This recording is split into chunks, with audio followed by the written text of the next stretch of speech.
Bonjour à tous, bienvenue sur cette vidéo de décryptage au sujet de la loi de finances pour 2022, loi de finances algérienne. Je me présente, je suis Dahou Boudiaf, enseignant depuis plus de 5 ans en enseignement supérieur pour des modules de droit des affaires et de droit fiscal, et conférencier indépendant depuis à peu près 3 ans, où j'interviens dans plusieurs institutions supérieures également. Et je suis également consultant international en droit des affaires et droit fiscal, bien entendu, depuis à peu près 16 ans. Donc j'interviens aujourd'hui sur cette vidéo pour vous présenter les principales mesures qui font la loi de finances 2022 ou qui présentent un aspect assez important à retenir concernant justement les modalités ou plutôt les nouvelles dispositions fiscales, bien entendu. Donc nous parlerons principalement de la réforme qui concerne l'impôt sur le revenu global, IRG, mais nous parlerons également des mesures qui sont à retenir. Nous n'irons pas dans le détail bien entendu, mais je vous présenterai des choses qui sont quand même essentielles à retenir. Très bien, sans plus tarder, nous allons commencer par justement cette notion de réorganisation des revenus. Donc effectivement, ce qu'il faut savoir, c'est que les revenus, quels qu'ils soient, que l'on soit en personne physique, en tant qu'individu, ou bien que l'on soit structuré en société, la catégorisation des revenus, des recettes, est toujours très importante. Ce qu'il faut savoir, c'est qu'il y a effectivement plusieurs catégories de revenus, dont un qui s'appelle les revenus professionnels, jusqu'au 31/12/2021, et qui va changer, qui va être en réalité divisé en deux. Nous aurons une première catégorie qui s'intitulera les revenus ou bénéfices industriels et commerciaux, et une deuxième catégorie, les bénéfices non commerciaux. Alors effectivement, comme son nom l'indique, les bénéfices industriels et commerciaux résulteront en réalité de toutes les activités qui sont incluses dans le code de commerce. Donc effectivement, nous aurons cette activité, qu'elle soit industrielle ou commerciale, régie principalement en matière de droit des affaires par le code de commerce, et nous pourrons inclure également les autres activités connexes. Ça, c'est un premier point. Pour les bénéfices non commerciaux, il s'agit principalement des professions libérales, donc des activités réglementées à caractère intellectuel, et bien entendu tout type d'activité qui a un caractère intellectuel et qui ne peut pas être inclus dans les autres catégories de revenus, donc qui ne peut être ni industriel ou commercial, ni agricole, ni revenu RCM, revenu des capitaux mobiliers, salaire, rémunération de dirigeants, etc. Donc effectivement, ce réagencement ou cette nouvelle catégorisation va avoir un impact en matière d'impôt forfaitaire unique, en matière d'impôt sur le revenu global et en matière d'impôt sur le bénéfice des sociétés. En matière d'impôt forfaitaire unique, alors le premier impact de cette loi de finances va être en réalité de devenir un IFU BIC en réalité. Pourquoi? Parce qu'effectivement, la catégorie BNC, donc bénéfices non commerciaux, est carrément exclue du bénéfice d'être soumis à l'impôt forfaitaire unique, que l'on soit personne physique ou société, peu importe. Donc effectivement, ce qu'il reste, il reste dans ce champ d'application de l'impôt forfaitaire unique uniquement les personnes physiques, donc les individus, qui exercent une activité industrielle ou commerciale et dont le chiffre d'affaires ne dépasse pas 8 millions de dinars annuels. Donc effectivement, nous sommes dans un système relativement similaire au micro-BIC ou bien impôt forfaitaire unique des bénéfices industriels et commerciaux. Pour les bénéfices non commerciaux, il n'y a plus d'impôt forfaitaire unique. Alors éventuellement, la loi de finances complémentaire pourra inclure peut-être un aménagement concernant les bénéfices non commerciaux, mais l'état actuel de la loi de finances implique que sont exclus du champ d'application de l'IFU les bénéfices non commerciaux. De ce fait, donc les activités commerciales, industrielles, exercées par les personnes morales ou bien par les personnes physiques et dont le chiffre d'affaires est supérieur à 8 millions de dinars, ou bien les bénéfices non commerciaux vont être d'office soumises au régime réel. Et qui dit régime réel dit l'imposition selon la réalité des bénéfices, et nous le verrons un petit peu plus tard. Avant d'aborder ces points-là, ce qu'il y a lieu de retenir, c'est que pour le régime réel, il y a application de la TVA, donc les opérations entrent dans le champ d'application de la TVA, et nous avons l'application de la TAP, donc de la taxe sur l'activité professionnelle, sauf pour les bénéfices non commerciaux. La catégorie des bénéfices non commerciaux est exclue de l'assiette de la TAP. Et donc, il n'y aura pas de TAP pour les professions libérales ou les bénéfices à caractère intellectuel, pour être un petit peu plus généreux. Nous avons également un autre aspect d'exonération, donc en deux types, celles qui sont permanentes et celles qui sont temporaires. Pour les permanentes, donc ne paieront pas d'IRG, seront exonérées d'IRG, les personnes qui exercent dans les activités scientifiques, artistiques, cinématographiques ou les recettes des troupes théâtrales. Ça, c'est un premier point. Les personnes qui exercent ou qui tirent des recettes de l'activité provenant du lait cru destiné à la revente en l'état, bien entendu. Il y a effectivement l'exportation, mais ça, ce n'est pas nouveau. L'activité d'exportation est exonérée. Et vous avez également la prise de participation dans des sociétés de production. Si dans le cadre de votre activité, vous investissez dans des sociétés de production et donc vous allez prendre une part de participation sur une société de production, c'est une condition, cette prise de participation viendra en diminution de votre assiette IRG. Pour les exonérations temporaires, alors c'est principalement tous les dispositifs d'aide, que l'on parle des startups, de l'ancien enseigne, du microcrédit, etc. Tous ces dispositifs, en réalité, vont donner lieu à une exonération d'IRG qui sera de 3 ans. Cette exonération de 3 ans peut être amenée à 6 ans si l'activité est implantée dans ce qu'on appelle une zone à promouvoir. Alors les zones à promouvoir, nous sommes principalement dans des zones type du sud. À ne pas confondre avec les hauts plateaux qui, eux, sont concernés par une exonération de 10 ans. Et bien entendu, cette période-là, elle peut être encore prolongée. Donc effectivement, nous pouvons rajouter 2 ans d'exonération supplémentaire s'il y a un engagement de recruter 3 personnes en CDI, en contrat à durée indéterminée. Donc ça, c'était pour la partie dispositif d'aide. Et il y a effectivement une autre partie qui concerne les artisans. Et eux vont bénéficier d'une exonération de 10 ans d'IRG. En matière de calcul d'assiette, donc sur quelle base nous allons calculer cette IRG, il y a 2 situations. Soit nous avons des justificatifs, et donc à ce moment-là, nous allons partir sur la notion de résultat fiscal.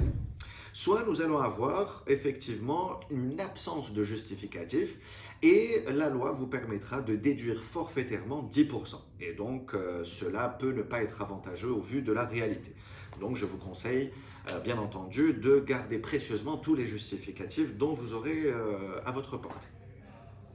Vous avez également, en matière de calcul de l'IRG, cette notion de barème. Nous allons appliquer ce qu'on appelle un barème dit progressif. Alors, dans la réalité, un barème progressif va être différent d'un barème simple. Si on vous dit barème simple, vous situez le montant dans la tranche dans laquelle elle se situe et vous multipliez par le taux qui est correspondant à cette tranche. Lorsque le barème est progressif, en réalité, il est là pour atténuer la charge fiscale. Il va diminuer la charge fiscale. Par quel procédé? Par le procédé de dire que chaque dinar sera imposé différemment.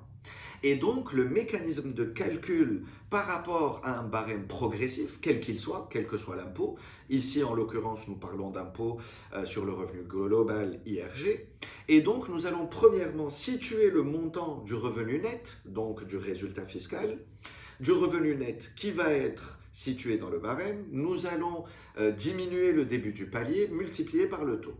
Et tous les paliers précédents devront être pris en compte à 100%. Ça veut dire fin de palier moins début de palier. Donc, on va prendre le montant moins début de la tranche multiplié par le taux, plus le palier précédent, fin moins début fois taux, plus palier précédent, et ainsi de suite. Une particularité, et pas des moindres, c'est qu'il y a eu une suppression de l'exonération d'IRG lorsqu'ils proviennent de distribution de bénéfices ayant été soumis à IBS ou exonérés d'IBS. Donc si vous avez des parts sociales ou des actions que vous détenez et vous recevez des dividendes, jusqu'au 31/12/2021, vous ne payez pas d'IRG dessus. En réalité, à partir des bénéfices de 2022 qui vous seront distribués, ces bénéfices-là devront être soumis à un IRG de 10%. libératoire. Et si vous êtes une personne morale, une société, donc ça ne sera pas de l'IRG, ça sera de l'IBS, et à ce moment-là, c'est un IBS également libératoire de 5%. Donc ça, c'était pour la partie régime réel, donc un petit peu un balayage de la réforme, et donc qui concerne principalement le fait d'avoir splitté entre l'activité industrielle et commerciale et l'activité non commerciale, et le réaménagement du champ d'application de l'impôt forfaitaire unique.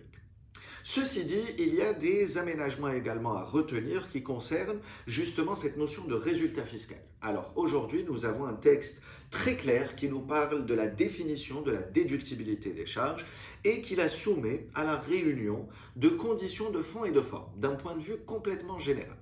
Donc effectivement, s'il n'y a pas un cas particulier qui va nous dire cette charge est exclue ou elle ne donne pas lieu à la déduction, avant cela, il va falloir déterminer si elle réunit justement ces conditions, qui sont au nombre de 4. Être engagé dans l'intérêt de l'entreprise en bon père de famille, avoir des pièces justificatives probantes, représenter une diminution de l'actif, donc qu'elle ne soit pas fictive, qu'elle soit réelle, et d'être comprise dans l'exercice au cours duquel elles ont été engagées. Donc ça également, c'est un point important qui relève plus de la forme comptable que du fond, bien entendu. Il y a aussi des aménagements qui concernent la notion d'immobilisation. Donc effectivement, nous avons ce fameux palier désormais qui est de 600 000 dinars pour dire que nous pouvons activer, mettre en immobilisation l'opération d'acquisition.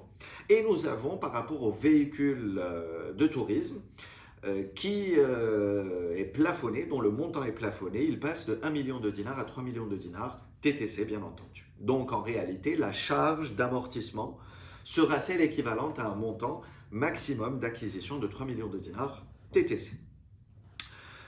Donc, une dernière précision également à retenir, ça va être par rapport à l'IBS. Donc, effectivement, nous avons un taux réduit d'IPS de 10%, une nouveauté, qui concerne justement les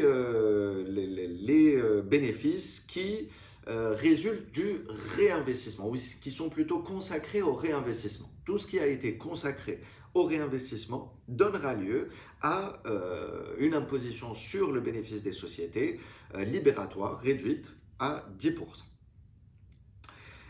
Nous allons à présent parler des aménagements qui concernent la TAP. Donc par rapport à la TAP, il y a une nouveauté qui est le passage d'un taux de 2% à 1,5% et une précision par rapport à l'exonération, par rapport aux différentes activités qui découlent de la promotion ou des jeunes promoteurs plutôt, et également des artisans. Donc effectivement, il y a une exonération pour ces personnes-là et également pour tout ce qui concerne la vente de produits qui sont considérés comme biens stratégiques et dont la marge ne dépasse pas 10%. Le taux, j'en ai parlé, il passe de 2% à 1,5% et il y a une réfaction de 25% qui va être accordée aux activités bâtiments, travaux publics et hydrauliques et une réfaction de 50% pour les médicaments dits stratégiques dont la marge est située entre 10 et 30%. Donc ça, c'était les aménagements qui concernent la TAP. Il y a d'autres aménagements, bien entendu, qui concernent la TVA, mais cette vidéo a pour objectif un petit peu de parler des choses qui sont réellement à retenir. Le descriptif détaillé vous sera mis à disposition à travers un document PDF, n'hésitez pas à le consulter. Deux derniers petits points qui sont assez généraux concernent d'une part les bénéfices agricoles et d'autre part les plus-values. Donc quand on parle de bénéfices agricoles, effectivement la grande nouveauté de cette loi de finances, ça va être le fait de dire que l'évaluation de l'assiette proviendra d'un système de rendement qui sera évalué en fonction des standards que vous fassiez de la culture ou de l'élevage ou de l'activité avicole. Et effectivement, vous aurez un autre point qui va être le fait de déterminer justement ces notions de rendement à travers une commission interministérielle qui aura pour mission de déterminer justement les standards. Et donc, ce ne sera pas un régime réel, ce ne sera pas réellement un régime forfaitaire, ce sera beaucoup plus une standardisation des assiettes fiscales. À chaque fois que vous serez dans un type d'activité agricole avec une spécificité par rapport à une région, vous déterminera vos standards de rendement et c'est à partir de là que sera calculé l'IRG sur l'activité agricole. Concernant les plus-values donc mobilières ou immobilières, la nouveauté est de dire que effectivement, nous allons pouvoir, lorsqu'il s'agit de plus-values immobilières, majorer le coût d'acquisition du bien immobilier de 30%. Alors je vous le rappelle, il y a un impôt IRG sur la plus-value qui est réalisée lors des cessions immobilières. Et dans cette notion de plus-value, nous avons des abattements, etc. La nouveauté, ça va être le fait de dire que nous pouvons majorer le coût d'acquisition de 30%. Pour le côté vente, donc effectivement lorsque je suis dans le côté cession, que ça soit une vente mobilière ou immobilière, nous pourrons désormais prendre en compte les frais de vente. Donc tout ce qui est frais, s'il y a des expertises, s'il y a des frais notariés, et également la partie imposition et taxes, tout ce qui a été acquitté en vertu de cette cession. Une dernière chose, et pas des moindres, qui va, je pense, faire plaisir à nos chers étudiants, et qui concerne la taxe sur la formation professionnelle. Donc effectivement, dès que l'employeur ne relève pas du secteur public et qu'il emploie moins de 20 salariés, il devra s'acquitter d'une taxe qui est équivalente à 1% de la masse salariale. Donc la masse salariale, c'est les rémunérations brutes, IRG et cotisations incluses. Donc effectivement, cette masse salariale, multipliée par 1%, va donner le montant de la taxe que devra payer l'employeur qui a moins de 20 salariés. Quelle que soit la nature de l'employeur, société, personne physique, entrepreneur, peu importe. Dès que c'est moins de 20 salariés, il va falloir s'acquitter de cette taxe. Elle pourra être évitée ou remplacée par ce qu'on appelle les dépenses liées à la formation professionnelle. Donc en réalité, nous allons faire un comparatif entre le montant de 1% de la masse salariale et tout ce que vous avez dépensé pour former vos salariés, pour recruter des apprentis, pour recruter des stagiaires et tout ce qui est en relation avec les frais directs et indirects pour justement faciliter l'activité d'apprentissage des apprentis ou des stagiaires. Donc la notion est vraiment très très large. Dès qu'il y a réellement des initiatives, par exemple pour la formation, on prend en compte les déplacements, l'hébergement, la nourriture, les différentes assurances qui sont liées à l'organisation des formations. Pour l'apprentissage, on va prendre en compte, bien entendu, tout ce qui est pré-salaire, tout ce qui est indemnité de stage, mais aussi tout ce qui est consacré à outiller le stagiaire. Donc, s'il y a des vêtements de travail, s'il y a des outils informatiques à délivrer, etc. Et donc, tous ces éléments-là seront pris en compte pour déterminer combien vous avez alloué à la formation professionnelle. Ce montant va être comparé au montant de 1% de votre masse salariale. S'il est supérieur, vous ne payez rien. S'il est inférieur, vous payez la différence. Donc, entre le 1% et ce que vous avez dépensé en formation, vous paierez une taxe sur la formation professionnelle qui est équivalente à la différence. Si vous ne faites aucune démarche de formation professionnelle, zéro, vous devrez payer une taxe qui est équivalente à 1% de votre masse salariale. Très bien, donc encore une fois, ceci représente uniquement les mesures principales. Il y a d'autres mesures, il y a de la fiscalité pétrolière, de la fiscalité douanière, d'autres détails qui concernent la TVA, la taxe foncière et également des notions de résultat fiscal, donc de déductibilité et que nous n'avons pas évoqué, bien entendu pour des raisons de timing. Mais je vous soumettrai un fichier PDF qui aura plus d'informations. Je vous invite à le consulter sur ma page LinkedIn. Merci d'avoir suivi cette vidéo. Je vous souhaite une excellente année 2022 et je vous dis au revoir.